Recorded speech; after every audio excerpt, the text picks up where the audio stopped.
We are on episode number 5 of the Keys Corner. How's everybody doing this afternoon? I'm Jeff Arnold along with Kyle Hewson, and we are sitting inside the Keys dugout because it is another beautiful day in Frederick. 60-plus degree weather. I thought it might disappear after it popped up last week, but it is still with us, and I can't tell you how nice it is. It makes me feel like baseball is even closer to coming back to Nimio Field. Yeah, a little foggy this morning when we were out at 7:30 this morning, but it's cleared up. It's been an unbelievable day, and that's why we are able to do it outside today.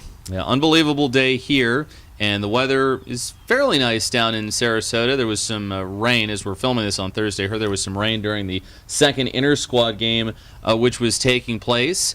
And one of those that is not participating in the inter-squad games because he is with a new team now is Matt Wieters, longtime member of the Orioles, who earlier this week signed a 2-year contract with the Nationals, included an opt-out. And it's going to be really strange seeing Matt Wieters wearing different colors and on the other side of the Beltway. Yeah, exactly. It's going to be weird. Matt Wieters, I think, meant a lot to this Orioles organization. He had a great year with the Keys, and he was kind of part of that core group that has put the Orioles in contention, or at least in the discussion, since 2012. So best of luck to Matt as he moves down the Beltway. Yeah, and remember, the Orioles and the Nationals will be meeting in the Beltway Series in May. Wieters, a former member of the Keys, he started off with a bang, literally, when he got to Frederick, hitting home runs in his first couple of at-bats. And I know when some people were watching him in Frederick, they were like, don't do too well too soon. We don't want to lose you too soon.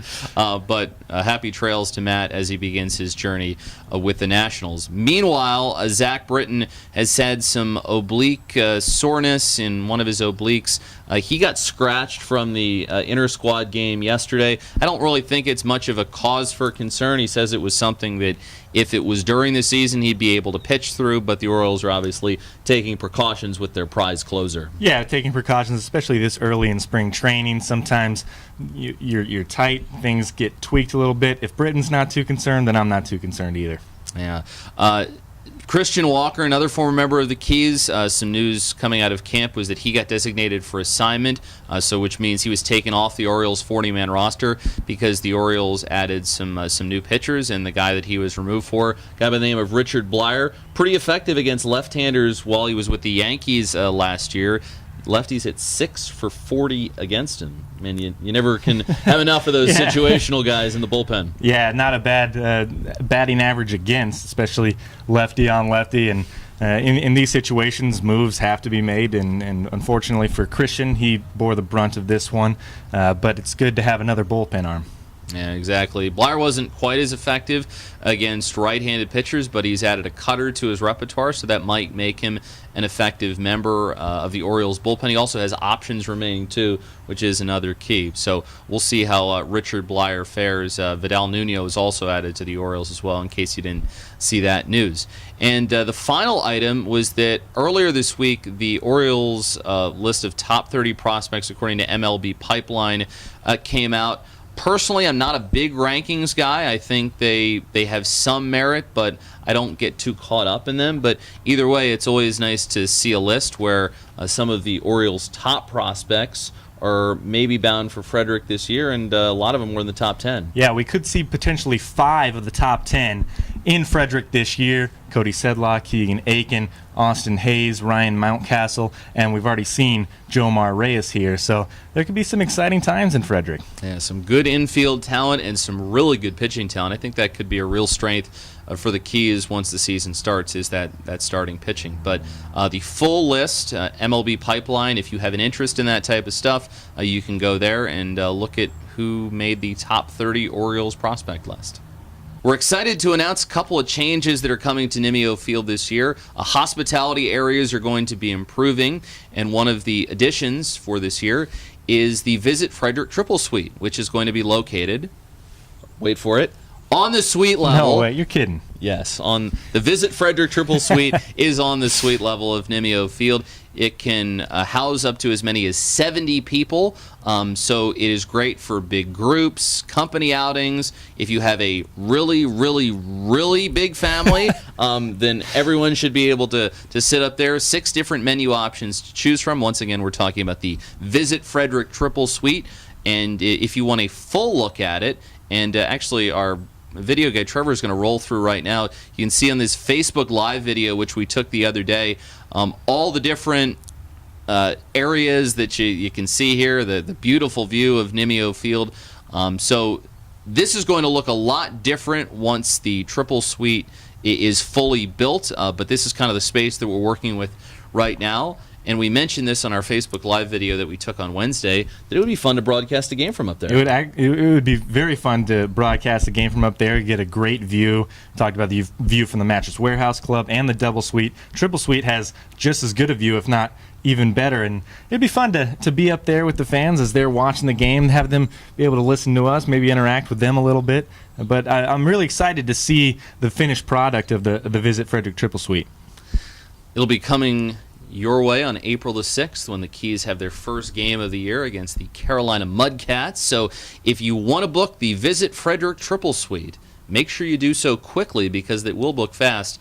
301-815-9900 is our group's office, and so make sure you talk to them about maybe getting your family, friends, co-workers, Rotary group, whatever, out for a night at the Visit Frederick Triple Suite. Oh, say, can you see? I've actually sung the national anthem. That was good. Yeah, it wasn't a bad start. It's always about how well you get started when you're singing the national anthem. Yeah, because you don't want that key change when you get to "And the Rockets' Red Glare." And the Rockets' Red Glare. Yeah. Who is that on ESPN? Or I mean, Well, ESPN. There's the Carl ESPN. Lewis. Carl Lewis. That's what I'm thinking of. Carl Lewis, maybe Not one great. of the worst renditions of the national anthem ever. Yeah. Charlie Steiner, then an ESPN anchor, now the voice of the LA Dodgers, described his singing of the national anthem, sung by Francis Scott, off-key. So I'm actually sung the national anthem a couple of times. It's a lot of fun. And if you would like to sing the national anthem at a Keys game during the 2017 baseball season, make sure to come for the national anthem auditions. If you look below us, you can see the dates in which they're going to take place. And it'll be from 4 to 8 o'clock at the FSK Mall in Center Court. I will not be auditioning. I'm just I'm the emergency national anthem guy. I don't think you need to audition. I think that you've kind of established yourself. I don't know if I say I established myself, but I'm passable in case there's an emergency. Yeah. Do you sing at all? Can you sing the national anthem? I think that if you weren't available, then they could go to option B, and that would be me. I've sung "O Canada" before at a hockey game. You have sung "O Canada"? Yeah. I had to learn the lyrics, but I sang it. "O Canada, our home and native land." You know, it's funny because the day before 4th of July, I think, is Canada Day. Oh. Is it? Something like that? Yeah. Close. It's in July. I remember because there was a member of the Salem Red Sox, Jordan Procession, who was Canadian, and they were doing a radio interview with him on Canada Day, and as they were doing the interview, the national anthem group for that night started coming on and singing the national anthem as he was being asked about Canada Day. Kind of funny. That's pretty cool. Kind of funny. Yeah. But if you would like to sing the national anthem, FSK Mall, 4 to 8 o'clock. Dates are below us, so make sure you check those out. And we look forward to having you out there and hearing your rendition of the national anthem. It will be the entire rendition you will sing. It's not just me starting the song and then someone like, that's good enough. Yeah. Nope. You're going to have to sing the whole song.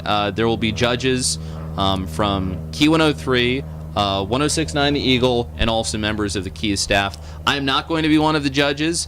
There are going to be other members of our staff doing the judging. I think DeForest is judging. I think he's DeForest Garcia, the promotions manager, he will be one of the judges for the national anthem audition. So impress him, impress the other judges, and we might see you out at a Keys game singing the anthem before one of the games. And you got to make sure you register beforehand. Contact Kevin Hernandez, 301-815-9917. Registration has to be done by March 6th. March 7th is the audition. So you still have time to register, but you got to make sure you register beforehand.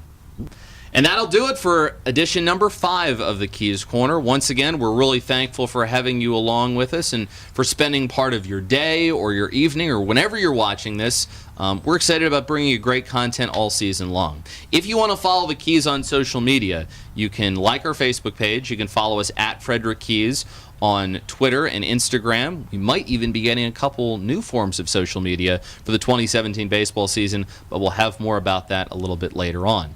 If you want to follow either one of us, I will note that one of us does not have 500 Twitter followers yet, and I really, really, really would like that to happen. I'm giving away which one of us does not have the 500 Twitter followers. You can follow me at Jeff on the Air. It is Jeff with a G, so please, Geoff. That's how Jeff is spelled, the way I spell it at least. So you can follow me on Twitter. I promise not to clog up your feed. I will give you good content. I will give you Keys content, as this is the ultimate elevator pitch for why you need to follow me on Twitter. I'm on Facebook, but I don't really do a lot of Facebook stuff. So follow me on Twitter. I'll give you some good news and information. Big fella, your turn. You can follow me on Twitter and Instagram at K_Huse, Huse. I have more than 500 followers. He's just bragging but now. I would like to get to more than what I have. I want the check mark. Is it so much to ask? I feel like I'm like at the bottom of Kilimanjaro right now when it comes to getting a Twitter verification. You got to get to 500 first. That's yeah, I know. One of the main Help me things. out. And also learn great information about the Keys as well. All right, enough of this self-serving nonsense. He's Kyle. I'm Jeff. Edition number 6 of the Keys Corner will come your way next week. But until we talk to you, have a great weekend, everybody.